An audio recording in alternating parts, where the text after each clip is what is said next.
Bismillahirrahmanirrahim. Assalamualaikum warahmatullahi wabarakatuh. Dan juga selamat petang. Alhamdulillah, sekali lagi kita bertemu dalam wawancara khas sempena Perhimpunan Agung UMNO untuk tahun 2024. Dan untuk hari ini, untuk sesi yang terakhir, kita bawakan Panglima Perang daripada Lauban, Datuk Rafi bin Datuk Ali Hassan, yang merupakan Ahli Majlis Kerja Tertinggi UMNO, merangkap Ketua UMNO bahagian Labuan. Apa khabar, Datuk? Alhamdulillah, sehat. Sihat, Alhamdulillah. Sehat, Alhamdulillah. Okey, Datuk. Dalam wawancara yang singkat kita ini, dalam masa yang kita ada ini, saya ada beberapa soalan nak ditujukan kepada Datuk selaku Ahli Majlis Kerja Tertinggi UMNO. Terutamanya tentang Nenggiri tu. Okay. Saya dipahamkan Datuk bertugas di PDM Sungai Asap. PDM yang pada PRN yang lalu menangnya tipis. Tiba-tiba kali ini menyumbang majoriti yang sangat tinggi untuk Nenggiri.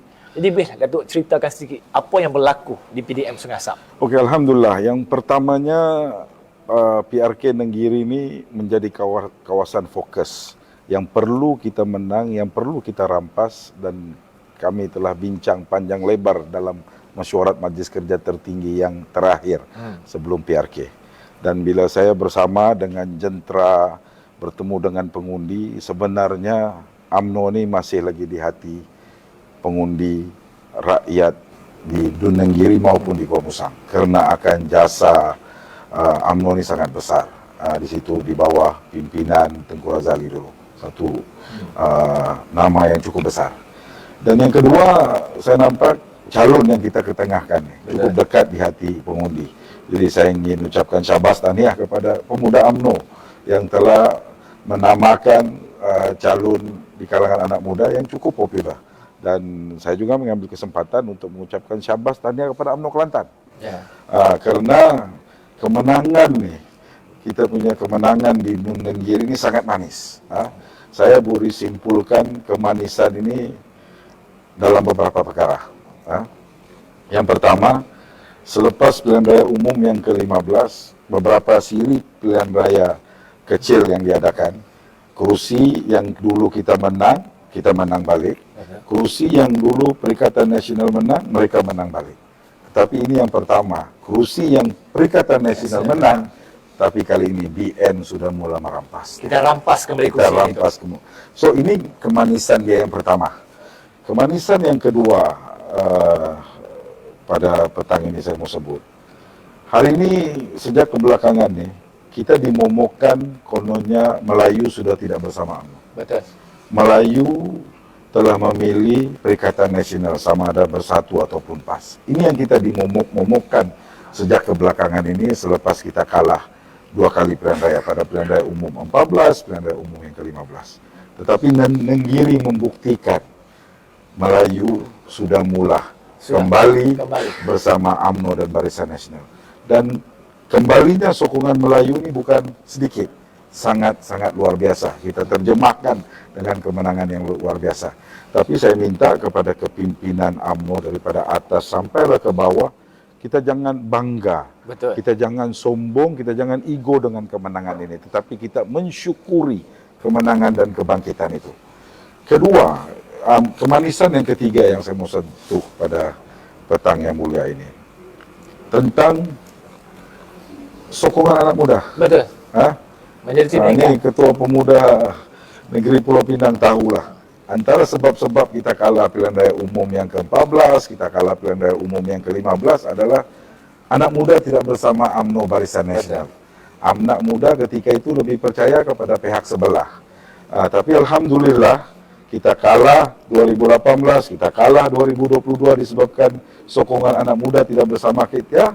Nenggiri membuktikan sebaliknya. Sebaliknya, anak muda sudah mula kembali kepada UMNO Barisan Nasional. Kita perlu mensyukuri akan perkara ini. Kita perlu mensyukuri kemenangan ini, Dok. Yes, betul. Saya setuju. Betul. Dan kemanisan yang keempat pada petang ini, kita tengok Kelantan, kita hilang negeri ini lebih daripada 30 tahun. Betul. Antara punca dan sebab kita kalah setiap kali pilihan raya di Kelantan ini, walaupun kita tahu sebenarnya rakyat yang duduk di Kelantan maukan kemajuan. Betul. Rakyat yang duduk di Kelantan maukan pembangunan. Dan mereka mau UMNO Barisan Nasional ambil balik negeri tersebut. Tetapi antara sebab puncak kekalahan sampai sekarang kita tidak boleh ambil negeri Kelantan bila mana keluarga-keluarga mereka, ahli keluarga mereka yang duduk di Selangor, yang duduk di Kuala Lumpur, yang duduk di luar, balik mempengaruhi mereka dan mengundi pihak parti sebelah sana. Karena kita kalah pilihan raya. Nenggiri membuktikan kali ini.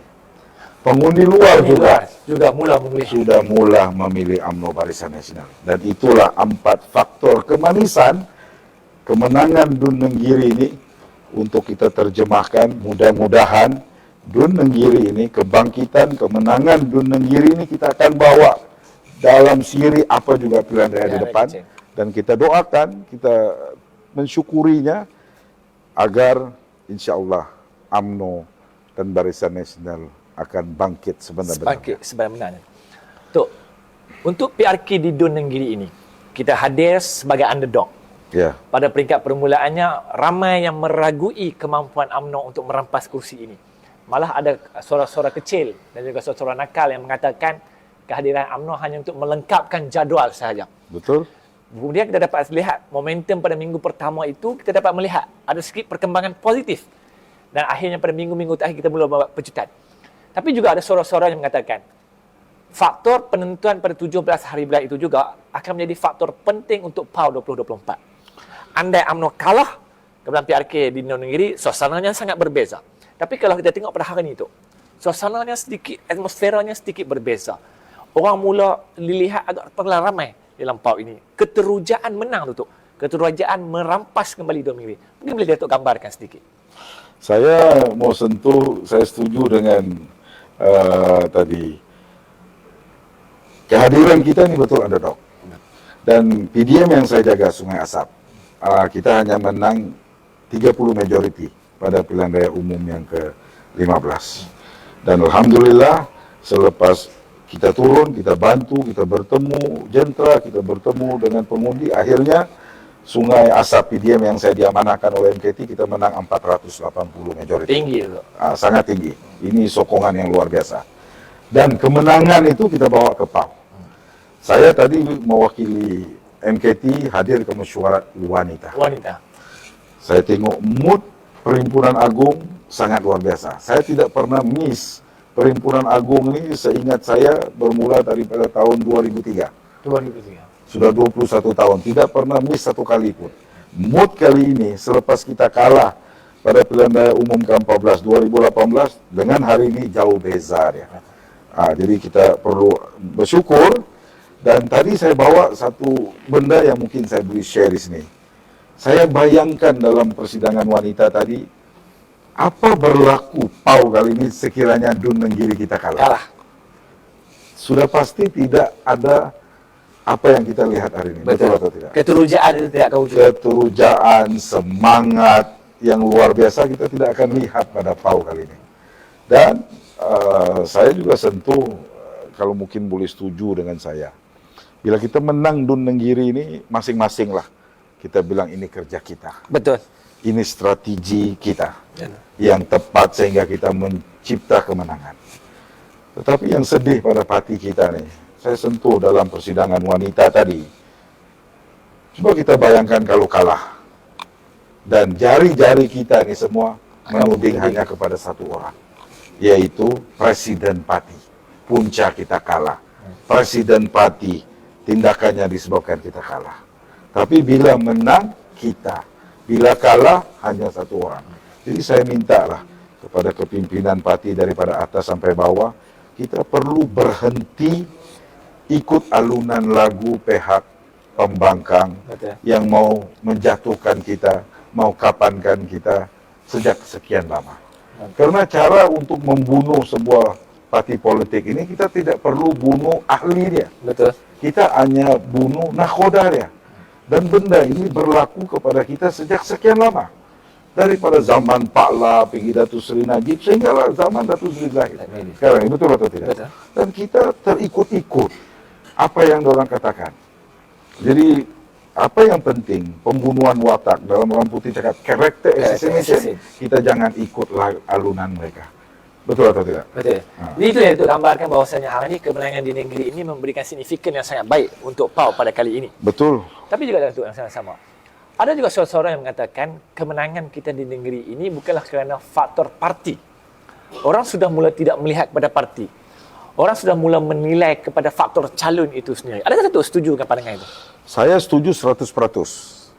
Karena saya terlibat secara langsung pilihan raya negeri Sabah PRN ke-16, yaitu pada tahun 2020. Dan terlibat secara langsung juga pada pilihan raya umum yang ke-17 di negeri Sabah. Kalau dulu saya tidak terlibat, saya tidak percaya akan isu itu.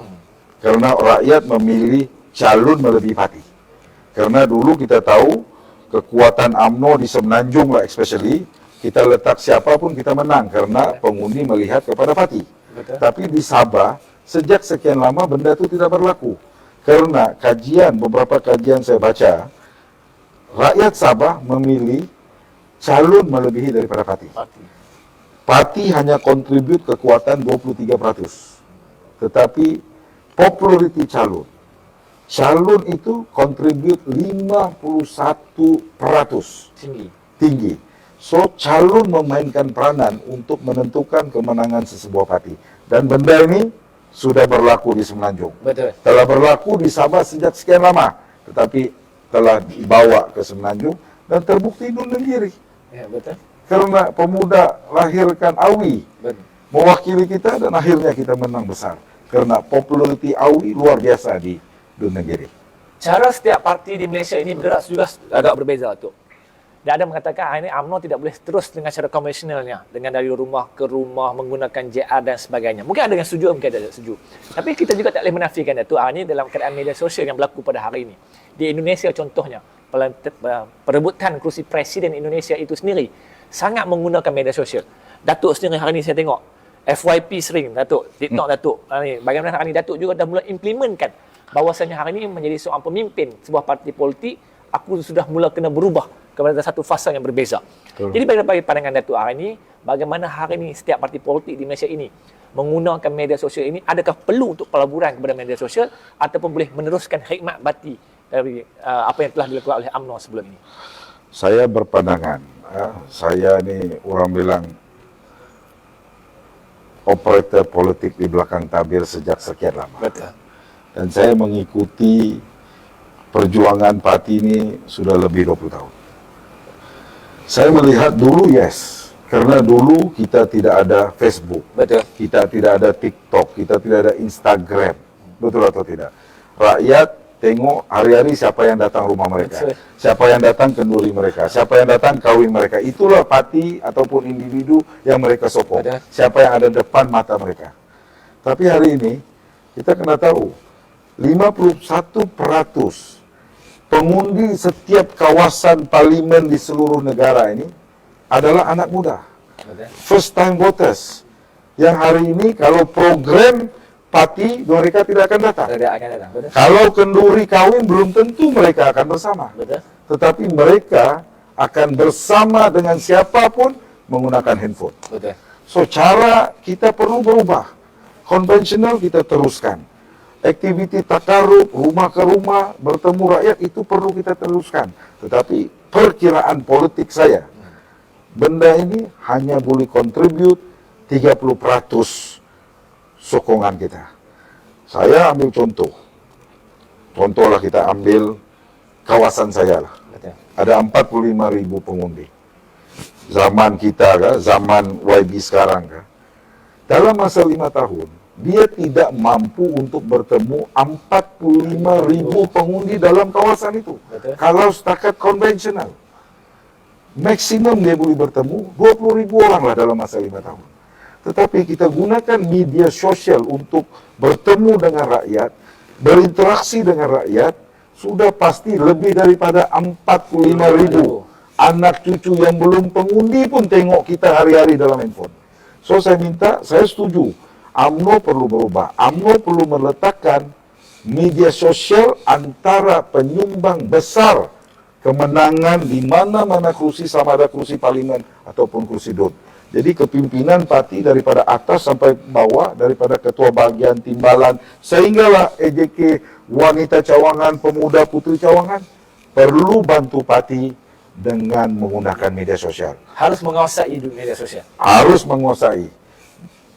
Dulu kita mau bertemu 1.000 orang, at least parti kena belanja 30.000 hingga 50.000 ringgit.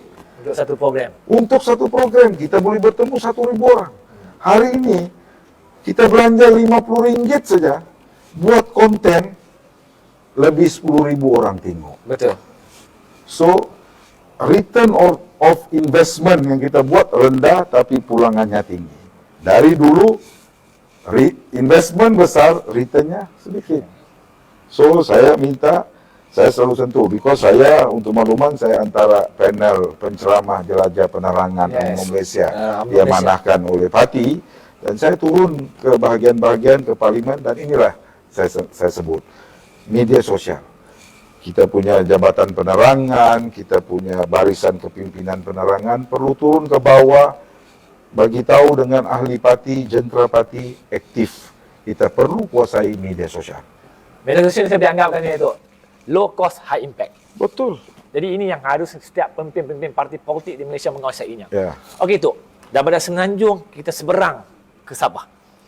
Pau kali ini juga orang tidak bercakap soal PRN Sabah yang digambarkan penghujungnya pada September 2025. Jadi ini juga merupakan pau yang terakhir untuk orang-orang Sabah. Sekarang kita jangkakan bahawasanya hari ini pau terakhir sebelum menghadapi pilihan raya negeri Sabah. Jadi itu sebagai antara watak penting untuk PRN Sabah ini, apa yang Tok boleh gambarkan? Saya nampak kepimpinan parti akan berada di persimpangan dalam menentukan hala tuju politik negeri Sabah. Tetapi saya lebih melihat masa depan UMNO Sabah akan ditentukan menang ataupun kalah pada pilihan raya negeri Sabah. Karena hari ini parti-parti yang berasal daripada Sabah ataupun local based party menyuarakan mereka mau jadi macam Sarawak. Mereka mau jadi macam GPS. Mereka tidak mau ada parti daripada Semenanjung, parti daripada Melaya di negeri Sabah. Dan kita tahu UMNO kononnya berasal daripada Semenanjung. Betul. UMNO datang daripada Melaya. Ini suara-suara mereka. Dan inilah yang kita perlu hadapi, suara-suara ataupun gelombang yang cuba dibawa oleh mereka, tetapi sedangkan mereka tidak tahu keberadaan UMNO di Sabah atas jemputan dua parti lokal daripada Sabah dulu, yaitu Parti USNO dan Berjaya. Pemimpin-pemimpin Parti USNO dan Berjaya datang ke Semenanjung, jemput UMNO datang. Bukan UMNO datang nak ambil negeri Sabah ketika itu. Mereka datang karena UMNO datang ke Sabah untuk menyatukan orang-orang Bumi Putra Islam di Sabah yang duduk di Parti USNO dan Berjaya. Okey, jadi berbalik kepada soalan itu. Saya melihat inilah, saya juga telah bersuara, kepimpinan perlu tentukan kerjasama politik ini bukan hanya untuk menang pilihan raya. Tetapi lebih daripada itu, kita perlu menjalinkan kerjasama politik untuk memastikan UMNO di Sabah terus dominan. UMNO di Sabah tidak akan mati selepas kerajaan itu tertubuh. Karena semua mau berkawan dengan UMNO. Saya tahulah, semua pihak maukan kerjasama dengan UMNO. Karena UMNO ini ada kekuatan dia tersendiri. UMNO ada kekuatan jenteranya tersendiri. Parti lain belum tentu ada. Tetapi UMNO di Sabah punya jentera yang sangat kuat, yang sangat mantap. Karena parti UMNO ini, kelebihannya jentera parti. Institusi dia daripada negeri, bahagian ada, cawangan ada. Setiap kampung yang ada di Malaysia ini ada cawangan UMNO. Tolak di Sarawak saja. Itu kelebihan yang kita ada termasuk di Sabah. Ini yang parti lain tidak ada. So, semua parti mau bekerja sama. Betul, saya dengar ada parti tidak mau berkawan dengan UMNO. Tapi sebaliknya mereka juga yang cari UMNO mau berkawan. Jadi saya minta, yalah saya tidak mau terlalu orang bilang mau orang bilang ialah campur sangat. Campur Karena tangan. saya Campur tangan. campur tangan sangat, karena biarlah kepimpinan UMNO di Sabah menentukan, karena parti juga telah memutuskan, telah memberi kuasa otonomi untuk UMNO Sabah menentukan. Dan Presiden selalu pun sebut benda ini. Tetapi pandangan dan nasihat saya, carilah gabungan yang boleh menjamin masa depan UMNO Sabah yang lebih kuat dan untuk jangka masa yang panjang. Sebagai seorang MKT yang sering diberikan tanggungjawab penting, yang kadang-kadang saya dipahamkan kerja-kerja khas di belakang tabir. Jadi apa pengharapan Datuk untuk UMNO Sabah untuk pilihan raya negeri ini, dan bagaimana jangkaan Datuk untuk pilihan raya negeri Sabah ini? Saya nampak manapun gabungan yang UMNO akan pergi, gabungan itulah yang akan menang. Itu saya boleh konsisten dengan jawaban saya. UMNO pergi gabungan A itu yang akan menang. UMNO pergi gabungan B itu yang akan menang. Cuma yang seperti saya katakan tadi, kemenangan itu sama ada jangka masa yang panjang ataupun jangka masa yang pendek. Jadi saya harap pimpinan perlu buat sesuatu, buatlah keputusan. Tetapi percayalah, dari pantai barat sampai timur, daripada Sepitang sehingga Kalabakan, sokongan UMNO melebihi daripada parti-parti lain. Khususnya kawasan-kawasan Bumi Putra Islam. Maknanya UMNO masih kuat di Sabah tu. UMNO masih kuat. UMNO masih ada di hati, khususnya golongan Bumi Putra Islam. Karena mereka ingat akan jasa UMNO. Mereka ingat Pen Borneo Highway, Kerajaan Persekutuan zaman Datuk Seri Najib belanjakan 38 bilion khas untuk Sabah. Itu jasa yang paling besar dibuat oleh UMNO untuk rakyat Sabah. Maknanya UMNO tidak pernah anak tiri yang Sabah tu. Tidak pernah.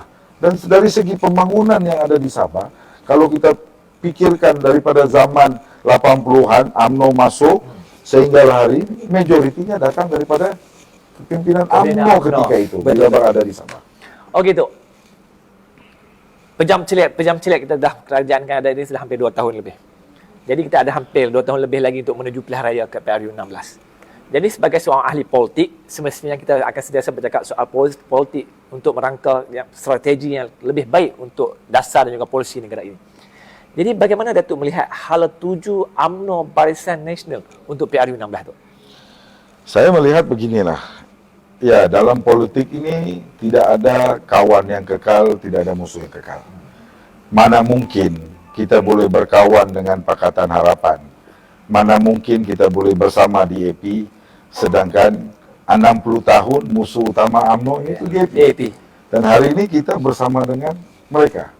So, tetapi apa yang lebih penting saya melihat hari ini, parti kita perlu perkukukan rumah kita sendiri. Betul. Betul tidak? Betul. Karena siapapun tidak akan berkawan dengan kita kalau kita lemah. Betul.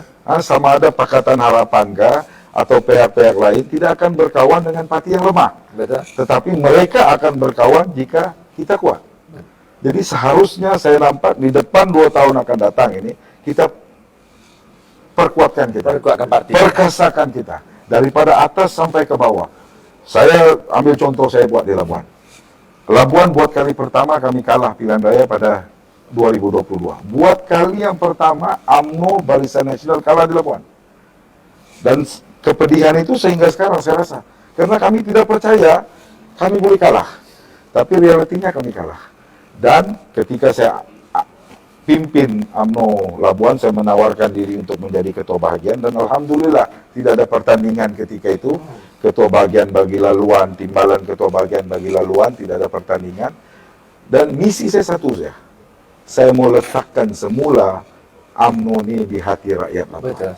Dan Alhamdulillah 19 lebih kurang 15 bulan selepas saya menjadi ketua bahagian, Alhamdulillah UMNO itu telah kami letakkan semula di hati rakyat Labuan. Letakkan UMNO semula di tempatnya sepatutnya. Betul. Kerana akhirnya hari ini UMNO ini memang dekat di hati rakyat. Itulah peranan utama UMNO. Betul. So kalaulah sekiranya Labuan semua pihak sudah nampak itu pastinya kursi UMNO. Pagan Datuk orang tengok itu pastinya kursi UMNO. Parit Sulung pastinya UMNO, Betul. Setiawangsa UMNO, Putrajaya UMNO. Semua pihak akan berkawan dengan kita. Betul. Konsep kita sekarang tu, kuatkan parti kita dulu. Kuatkan parti, perkasakan gerak kerja, insya Allah. Semua orang nak berkawan dengan kita. Yes. Okey tu, kita dah di penghujung rancangan kita. Cuma sebelum saya menutup tirai kan, wawancara kita pada petang ini, saya ada satu soalan lagi Datuk, untuk Datuk. Saya nak minta, sebagai orang yang sangat berpengalaman dengan Datuk sebut, 21 tahun Datuk tidak pernah miss hadir ke PAU ini. Jadi sebagai kali ini sebagai MKT, apa pengharapan Datuk untuk PAU 2024 ini, terutamanya untuk para pembahas yang akan mula berbahas pada esok? Saya harap beginilah, kita balik kepada tagline UMNO. Bersatu, bersetia, berhikmat. Kita bersatu dalam apa juga cara sekalipun, apa rintangan sekalipun, kita sentiasa perlu bersatu padu. Betul. Berbeza pendapat kita raikan. Saya MKT, saya tahulah perbezaan pendapat sana, perbezaan pendapat sini. Tetapi dalam kita menentukan apa juga keputusan parti, kita hormati. So jangan ada berpecah belah. Betul. So pembahas-pembahas boleh suarakan apapun dalam perbahasan, dan kita tidak pernah pun kita hentikan ataupun kita katakan ini kau tak boleh sentuh, ini tak boleh sentuh. Daripada dulu saya pembahas beberapa kali. Dalam zaman saya pemuda, saya pembahas wakil wilayah persekutuan. 2016 saya wakil negeri mewakili wilayah persekutuan. Saya bahas dalam Dewan mereka. Tak ada sekatan. Jadi kita bahas, tetapi apapun jangan ada niat untuk kita pecah belahkan. Betul. Kita pegang kepada tagline UMNO ini, kita perlu bersatu.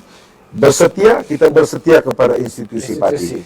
Bersetia kepada pemimpin kita. Jangan kita berucap mewakili siapa. Tetapi niat kita datang ke sini untuk kita kuatkan parti, membawa suara akar umbi, dan parti biar dengar apa akar umbi mau, dan parti akan menentukan apa yang akan akar umbi mau. Parti yang akan menentukan hala tuju. Hala tuju. Seterusnya untuk UMNO terus relevan di hati rakyat. Dan kita serahkan kepada pucuk pimpinan. Jangan pula kita di bawah, kita tengok satu pihak saja, kita buat keputusan. Dan kita minta parti ikut apa yang kita mau. Akhirnya tu, apa benda yang kita buat semua, akhirnya kebaikannya untuk rakyat. Betul tak? Untuk rakyat satu, untuk parti kita, ahli kita, keluarga kita. Itu yang lebih penting. Itu yang akhirnya UMNO harus terus kuat dan relevan di hati rakyat Malaysia. InsyaAllah. Okey, terima kasih Datuk. Terima kasih atas kesudian bersama kami pada petang ini. Oleh itu tuan-tuan dan puan-puan sekalian, setakat hari ini untuk program wawancara kita khas yang kita bawakan Seminar Perhimpunan Agung tahunan tahun 2024. InsyaAllah kita bertemu lagi untuk hari yang seterusnya. Sekian. Wabillahi taufiq wal hidayah. Wassalamualaikum warahmatullahi wabarakatuh.